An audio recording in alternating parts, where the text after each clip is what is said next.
proszę bardzo, tu ci wszyscy panowie co są. To jest Cambio. Cambio musi mieć kalkulator i musi mieć pieniądze. I na przykład tamten facet ma pełno hajsu. Ale tutaj to wszystko, to jest tama, która zablokowała rzekę. Hazardziści, idziemy zobaczyć? Grają o kukurydzę.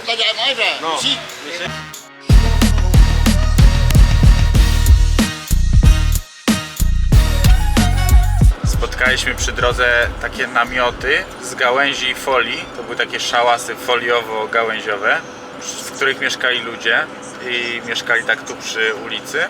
Także paragwajska bańka mydlana San Bernardino pękła i widać trochę prawdziwych realiów. Oczywiście są tutaj też normalne w miarę domy, takie tradycyjne, jak, że tak powiem, czyli małe i gęsto. Natomiast no niestety taka rzeczywistość szałasowa tutaj też jest.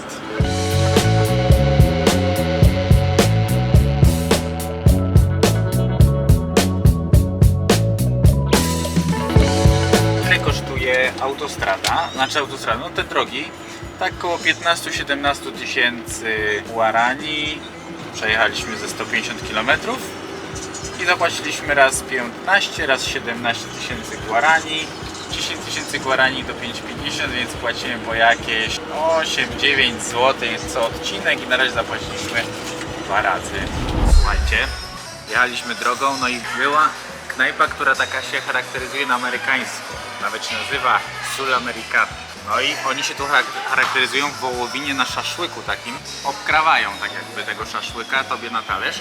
Ale ja poprosiłem taką wersję, że to jest obkrojone już, pieczone jeszcze z serem. Na cienko, że cienko krojone. I to bardzo ładnie wygląda. Na wagę można sobie dobrać różne rzeczy. I wziąłem jeszcze, to oczywiście kojarząc z Ameryką Południową, to jest maniok. Julcia, a ty co masz?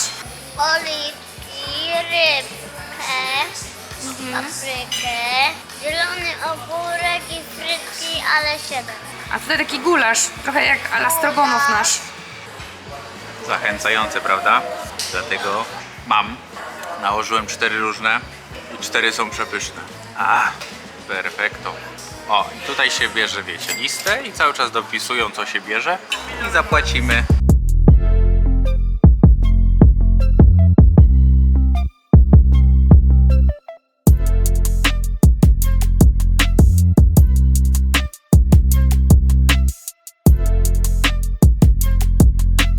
Jesteśmy, słuchajcie, na takim kempingu, który jest strasznie bekowy z tego względu, że jest otwarty od 8 do 17:30, potem jest zamykany i nikt cię nie wpuści. Wczoraj Klaudia przyszła 17:21 z miasta, bo musiała... i zapłacić można tylko gotówką i tylko tymi paragwajskimi, I tym sposobem, no ledwo wlazła, bo tak to by chyba spała na ulicy, bo kamper w środku, nie? Ja wczoraj miałem cały dzień pracy, dlatego że wtorki mam pracujące i mam wtedy bardzo intensywne te dni. Pracowałem od 8 do 24, bez przerwy na jedzenie. Bo zapomniałem, że nie jadłem, zjadłem pierwszy posiłek o 17:30, jak wróciła Klaudia. I jedyny posiłek. I nawet nie wiedziałem, w jakim jesteśmy ładnym miejscu. A tutaj słuchajcie tak. Tam place zabaw, proszę bardzo, dla młodszych dzieci, dla starszych dzieci takie wyższe. Tutaj chodzą gęsi, ale to nie jest jakby atrakcja największa tego, dlatego że tu jest bardzo dużo pawi. Jak jest ochota, to paw piórkiem potrzepota. Proszę jakie ładne tu różne te ptaki. W lato też jest basen, jest dostęp do prądu, ale się nie podpiliśmy, dlatego że ja wczoraj w ogóle nic nie ogarniałem. No po prostu jak wpadłem w ferwor walki, to jeszcze chyba takiego dnia pracy nie miałem. Dobra, idziemy zwiedzać wielką tamę brazylijsko-paragwajską. Daję im prąd. Idziemy zobaczyć. No to jesteśmy w elektrowni wodnej, która jest największa, druga największa na świecie. Jesteśmy po stronie paragwajskiej, ona jest łącząca Paragwaj z Brazylią. Jesteśmy po stronie paragwajskiej, bo tutaj jest bardzo ładnie, jak widzicie. Jest wejście co godzinę z przewodnikiem i jest za free, więc korzystamy. Trzeba tylko dać paszporty, więc pewnie przehandlują nasze dane. Zobaczcie jaki autokar.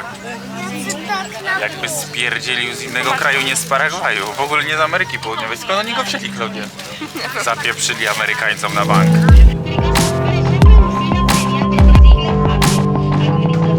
Ogólnie wszędzie tutaj są też linie wysokiego napięcia. Nawet jak jechaliśmy, to bardzo dużo razy minęliśmy linie wysokiego napięcia, które się rozchodziły, wiecie, jakby na różne strony świata.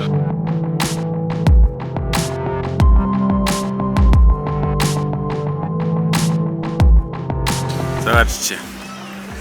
To się ciągnie, tutaj jest tylko jakiś taki dodatkowa tama boczna, ale tutaj to wszystko, to jest tama, która zablokowała rzekę.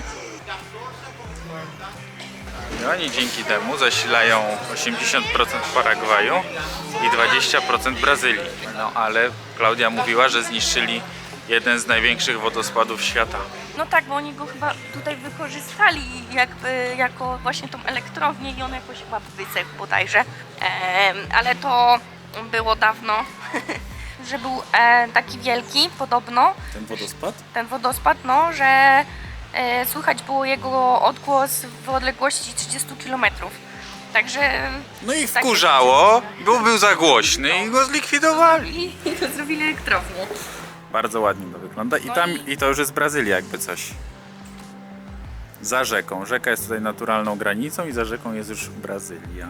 Zobaczcie teraz, ile tam jest tych wszystkich słupów, które wam pokazywałem z autobusu. No i jak się jedzie tam, naprawdę jedziesz i co chwilę jest mega dużo rozgałęzień tych linii. Tutaj też są rozgałęzienia, także no super to wygląda. Teraz wam pokażę Brazylię. To za rzeką.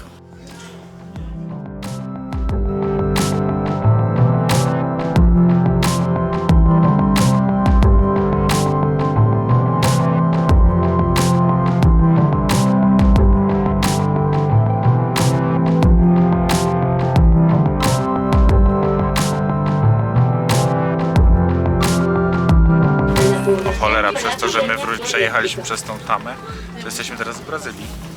Klaudiusz przyszedł SMS, witamy w Brazylii, a zaraz nas chyba wezmą i schaltują i zamkną w pierdlu za nielegalne przekroczenie granicy. Klaudia, ja się boję. Ale wycieczka bardzo fajna. Jesteśmy tutaj jakby już za tą tamą po stronie Brazylii. Tutaj widać bardzo dużo kamieni. Pani mówiła, że to było budowane jakby wzmacniane tutaj są kamieniami i że było to budowane jakby systemem piramidowym. Bo aktualnie jesteśmy, widzicie, jakby wjeżdżamy pod górę, bo chyba będziemy jechać teraz górą tej tamy. Jaram się. To jest wszystko rzeką, ona jest taka szeroka. Wow. Niesamowite.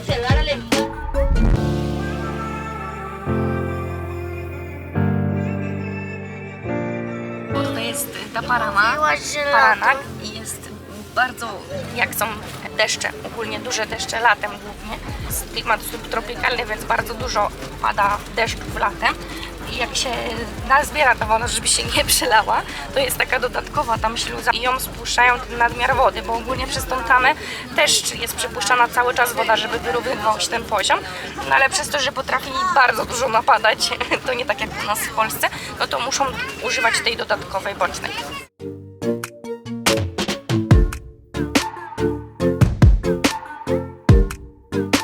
Ogólnie wycieczka fajna, polecamy, super, za free, bardzo ładnie, pięknie, elegancko, jedziemy dalej. Co bym chciał wam pokazać? Tutaj na światłach się bardzo dużo sprzedaje, przedsiębiorczość tutaj kwitnie. O, i tutaj może pani wam tutaj zbierać, bo nie ma nogi, albo coś sprzedaje, tutaj pan, tu pan jest niewidzi. Nie, no nie, a nie mamy pieniędzy. No. Gracias.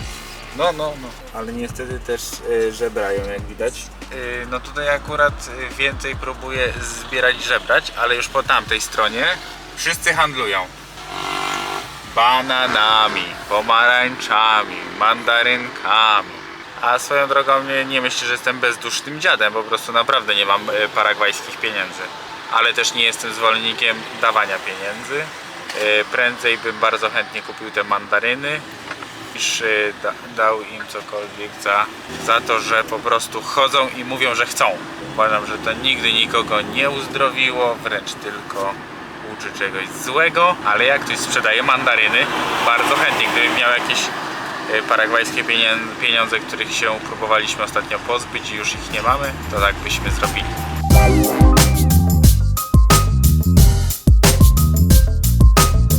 Jak tu się żyje? Bardzo różnie. Od skrajnej biedy po skrajne bogactwo, mam wrażenie. Aczkolwiek średnia jest taka średnia. Co to znaczy? To znaczy właśnie, że ta średnia pensja jest tutaj, tak powiedzmy, pod 2 koła. Ceny są niższe, więc żyje się, powiedzmy, podobnie niż w Polsce, ale to 2 koła to jest chyba trochę nad wyraz i przez to tutaj też chyba nie ma za dużo osób, które... Wydaje mi się, że tutaj po prostu jest tak, że dużo ludzi zarabia bliżej tej najniższej i dużo osób zarabia dużo powyżej. I to jest ten problem.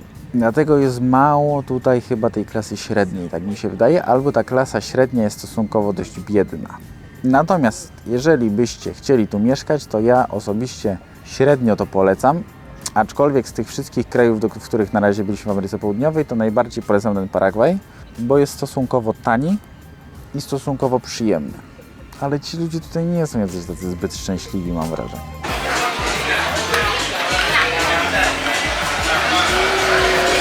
U nas też takie kiedyś były, nie? Te monety można było wygrywać, to się ruszało. Tutaj też takie są. No i oczywiście jemy na ulicy, mamy na oku kamperka. Zaraz jedziemy do Brazylii. Klaudia zamówiła hamburgera Diablo i patrzcie, co jest na talerzu. Mój pikante? No, nie. Ale mój słone. Jestem przerażony, bo zobaczcie, co mi przyszło. Grande to było, coś tam, kanapka. Jeszcze frytki z boczkiem i serem. No bo henek chleba chyba tu jest. Przynajmniej jest smaczna. Mieliśmy ostatnie 6000 guarani. Mandarynki kosztują 10, ale kupiliśmy za 5000 guarani siatkę bananów. Gracias! I jedziemy stąd i jest super. Bardzo ważna jeszcze jedna rzecz mi została. Zaraz wam pokażę. Julek, podobał ci się Paragwaj i w Paragwaju? Tak. Mi się też bardzo podobało w Paragwaju. I w związku z tym, jak zazwyczaj, wszędzie gdzie nam się podobało, chciałbym, abyśmy przypieczętowali Paragwaj wlepką przybij piątaka na końcu świata. Tego, że Paragwaj na to zasługuje. W Paragwaju było naprawdę fajnie. Trochę przyjechaliśmy tutaj trochę na siłę, trochę przez przypadek. I myślę, że bardzo było warto. Także dziękujemy Paragwaju. Dziwny kraj Paragwaj, wcale nie taki dziwny. Jest całkiem normalny i całkiem sympatyczny. Jedziemy dalej. Co nas dalej czeka? Nie wiem. Powiem wam jeszcze o nieruchomościach. Nieruchomości są od sasa do lasa. Za całkiem fajne mieszkanie w Asunción trzeba dać bańkę. Za kawalerkę gdzieś w mniejszym mieście można dać już $30,000, czyli 120 000 złotych. Za jakąś chatę trzeba dać, zależy gdzie i zależy od standardu. To są naprawdę bardzo różne kwoty.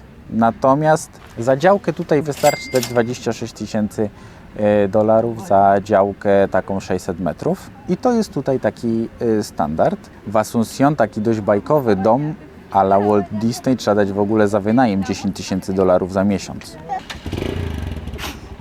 Na zdrówko. No a tak to jest od sasa do lasa, słuchajcie, te nieruchomości. Za fajną chatę trzeba dać nawet pod 2 bańki. Można dać $85,000 za chatę już, można dać $400,000 za chatę, a można dać za mieszkanie tak od 30,000 za kawalerkę dolarów w górę. No więc tak to wygląda, no a najem jest proporcjonalnie tańszy. Za 1000 można mieszkać, za 1000 złotych, tak mniej więcej. Tak to wygląda, że... Natomiast jeżeli zarabiają 1200 jako najniższą, 1300, to trochę im współczuję.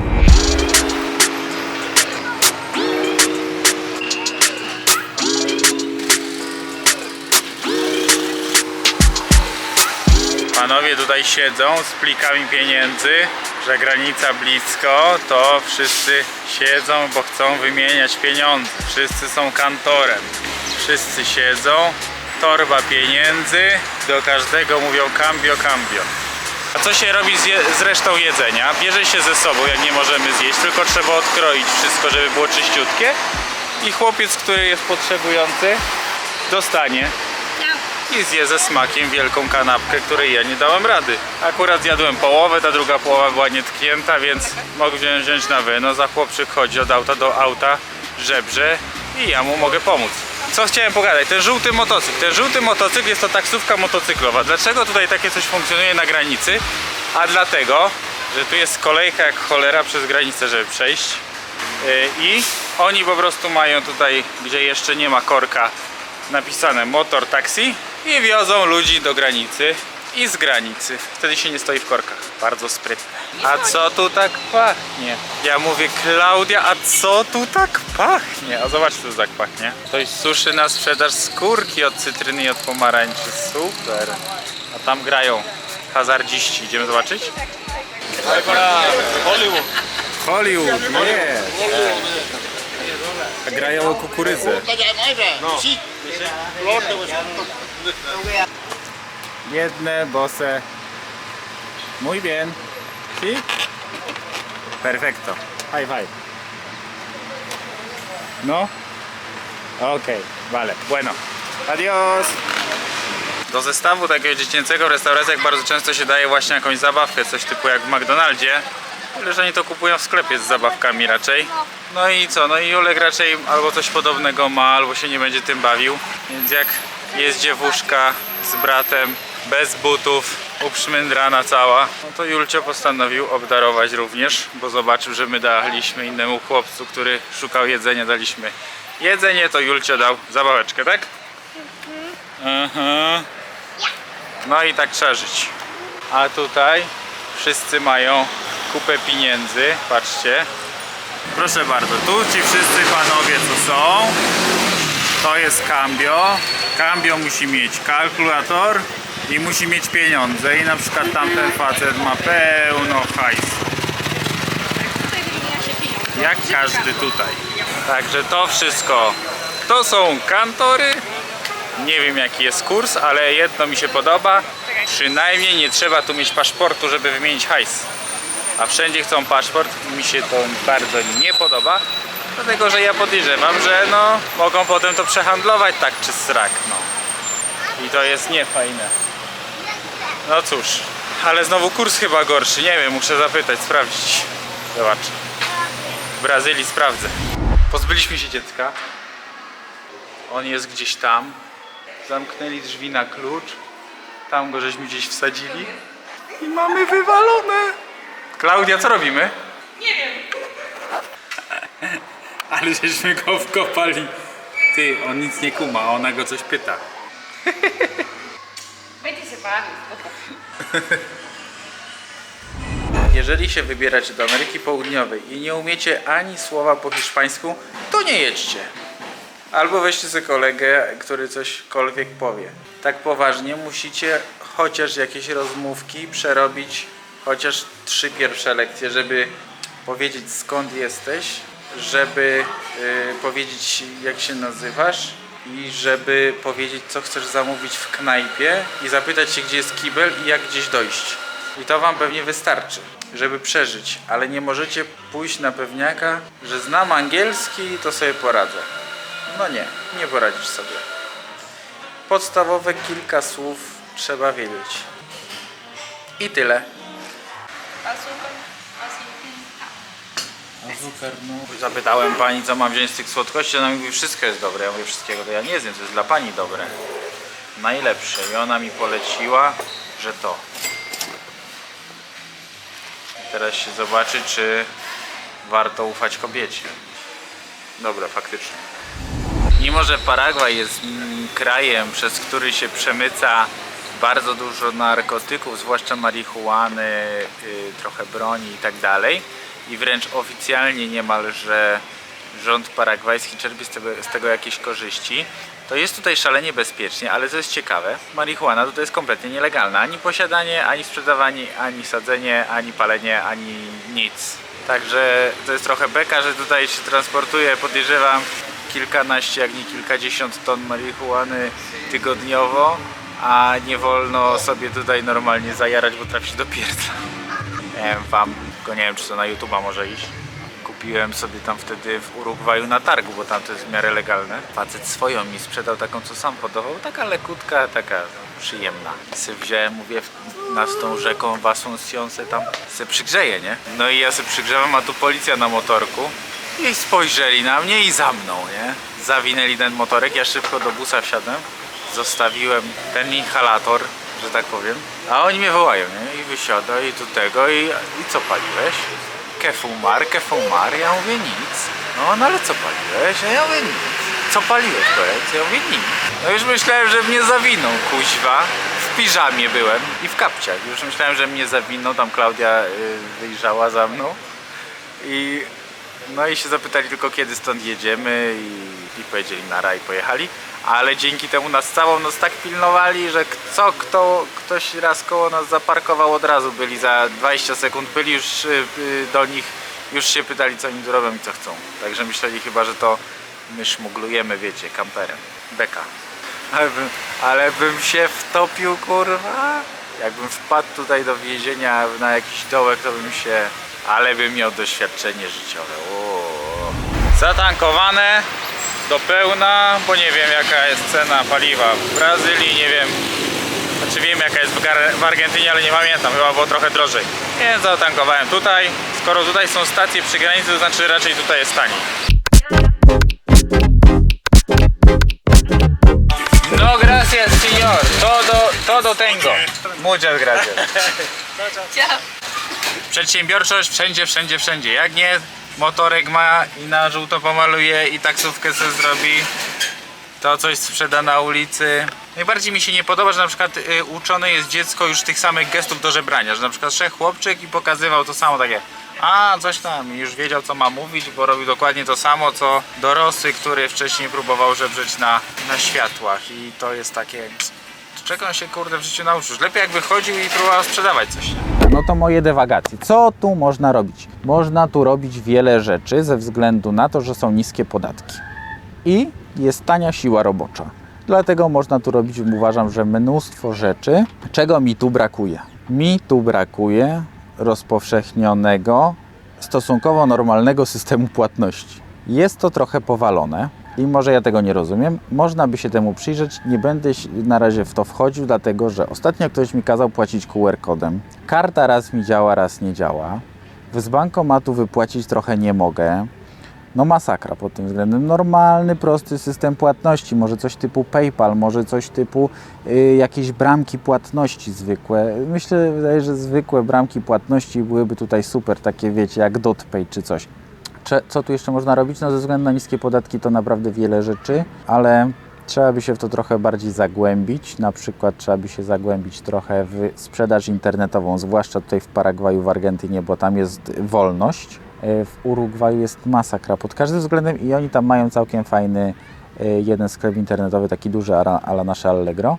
Także wydaje mi się, że tam bym się nie pchał, ale tutaj bym się przypatrzył, bo nie widziałem. Na pewno opłacałoby się tutaj sprowadzać używane samochody, wręcz rozpadające się. Widać, że samochodów jest bardzo mało, przez co są drogie, więcej jest tych komarków z Chin ściąganych. Także wydaje mi się, że wszelkiego rodzaju pojazdy elektryczne i spalinowe, na przykład rowery elektryczne mogłyby się opłacać sprowadzać, nawet jakieś takie rozpadające się samochody, to by tutaj szło jak woda. Nie wiem tylko, na ile by się to opłacało, jeżeli chodzi o transport łodzią, no bo myśmy zapłacili za RORO kupę kasy. Natomiast wydaje mi się, że sprowadzać samochody by tu było bardzo, bardzo dobrze. Wydaje mi się, że jakaś firma budowlana mogłaby mieć sens, bo jest tania siła robocza, a my wiemy jak to robić, jesteśmy zajebistymi fachowcami, więc wydaje mi się, że wziąć sobie tutaj ludzi do roboty, trochę ich wyszkolić, to firma budowlana by tu miała mega sens. I tak naprawdę to wszystko. Jest tutaj bardzo dużo aptek i drogerii, więc to nie. Są markety, to nie. Dyskonty, to nie. Uprawa już tutaj jest, więc nie. Mięsa jest dużo, więc nie. Sprzedaż internetowa, trzeba się zainteresować. Wydaje mi się, że tak. I wydaje mi się właśnie, że import używanych samochodów, budowlanka, remonty z naszą polską wiedzą tutaj tak. Czy chciałbym tu mieszkać? Kategorycznie nie. Natomiast jeżeli chodzi o Amerykę Południową, jeśli już bym miał gdzieś mieszkać, to raczej na ten moment tutaj, ale ogólnie w Ameryce Południowej raczej w ogóle bardzo nie. Co tu jeszcze się może opłacać? Kempingi. W Paragwaju nie ma kempingów. Trzeba tu normalnie, najnormalniej w świecie otworzyć płatne, normalne kempingi, żeby ludzie mogli spać pod namiotem. Co chwilę widujemy kampery, które śpią byle gdzie. Żeby jechać na granicę jeszcze tyle. O, poszło jakoś teraz szybciej. Nie, no, tylko kawałek chyba. A jeszcze druga granica przed nami dzisiaj. Są ustawione takie słupki normalnie, żeby te taksówki motocyklowe sobie to wykorzystały i cisną, wiecie, jakby swoim pasem, niezależnie. Dobrze, zawsze byłem zwolennikiem tego, że po to masz motor, żeby móc się przeciskać, jak ktoś ci to blokuje, to jest debilem, bo właśnie poniekąd po to kupujesz motor. A ja, że jeżdżę na motorze, to takie mam zdanie. Most, którym jedziemy, to most pokoju i jest on nad rzeką, która jest naturalną granicą między Paragwajem i Brazylią. Bardzo mi jest nie na rękę, że musimy wjechać do tej Brazylii, dlatego że ogólnie dosłownie musimy w tej Brazylii przejechać kilometr, może 2 i będziemy stali na granicy z Argentyną. Dlatego jest mi to bardzo nie w smak, no ale trudno. Tak już jest. A co jest najważniejsze w tym wszystkim teraz, to że bardzo ze smutkiem żegnamy się z Paragwajem, prawda? Był to wspaniały kraj, bardzo jest nam miło, dziękujemy, żegnamy. A Paragwaj, dziwny kraj, Paragwaj wcale nie, jest fantastyczny. Do następnego. Słuchajcie, drugi raz jedziemy przez tą granicę. To jest jakaś masakra po prostu. Żaden celnik nas nie zatrzymał ani po stronie paragwajskiej, ani po stronie brazylijskiej. Przejechałem już nagle, patrzcie, jestem w Brazylii i z papierami zostałem z Paragwaju. No i jest kicha jak 150. Bo my w Brazylii jesteśmy nielegalni, nie mamy papieru na auto, nie mamy anulowanego papieru z Paragwaju. No i nie mamy żadnej pieczątki w paszporcie. I ja na piechotę się wracam na tą granicę brazylijską. Oni mówią, no ale co ty chcesz anulować z Paragwaju, jak ty jesteś już w Brazylii. W Brazylii obowiązuje język brazylijski, czyli jakby portugalski. Co za tym idzie, z nikim się nie dogadasz już ani po hiszpańsku, ani po angielsku, a ja po portugalsku niestety też nie. I co jest najgorsze? Wydali mi papier na to auto po stronie Brazylii, bo wydają papiery tylko do którejś godziny. I mi poszli na rękę, znalazłem chłopaczka, który mówił po angielsku, a jego kobieta w ogóle była w jakiejś tam na polonistyce i mówiła po polsku. Więc ogólnie chciał mi dzięki temu pomóc. Wydał mi ten papier na samochód, mam go. Ale nie miałem anulowanego tamtego. I poszedłem po pieczątkę z moją rodzinką. Po pieczątkę brazylijską. Oni powiedzieli, że nam nie dadzą, bo nie mamy pieczątki wyjazdowej z Paragwaju. Więc musieliśmy wjechać z powrotem do Paragwaju. A tam drogi tak wyglądają, że nie ma gdzie zawrócić. Więc przejechaliśmy kawał drogi w stronę Brazylii, będąc w niej nielegalnie, żeby zawrócić, pojechać do Paragwaju. Poniekąd wjechać do niego nielegalnie, no bo patrzyli się na nas dziwnie. Nie mogliśmy pokazać dokumentów, bo ich jakby nie mamy, no bo jesteśmy cały czas teoretycznie według pieczątek w Paragwaju. No i musieliśmy gdzieś zawrócić, więc zawróciliśmy trochę na nielegalu na lewo, przez takie pachołki. Poszliśmy do jednego urzędnika, on nam wbił, że wyjeżdżamy. Poszliśmy do drugiego urzędnika, on powiedział, że nam anuluje niby ten samochód. I jedziemy z powrotem do Brazylii, wziąć pieczątki jeszcze, że wjeżdżamy do Brazylii, a tak naprawdę jeżeli jedziemy na Iguazu, to jedziemy do Argentyny, czyli mamy do pokonania 2,5 km. I po to jest tyle zamieszania. Ale jak jeszcze się tak zastanowiłem trochę grubiej, to my nie mamy pieczątek żadnych z Argentyny i nie mamy wyjazdowej z Urugwaju, więc tak naprawdę może się jeszcze okazać, że jest pista plana.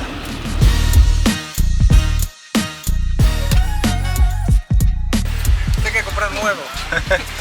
No. Nuevo tengo también. ¿Cómo yo voy a comer entonces hoy? Más difícil, no voy a hacer nada. Muchas gracias. Chao, chao. Ciao.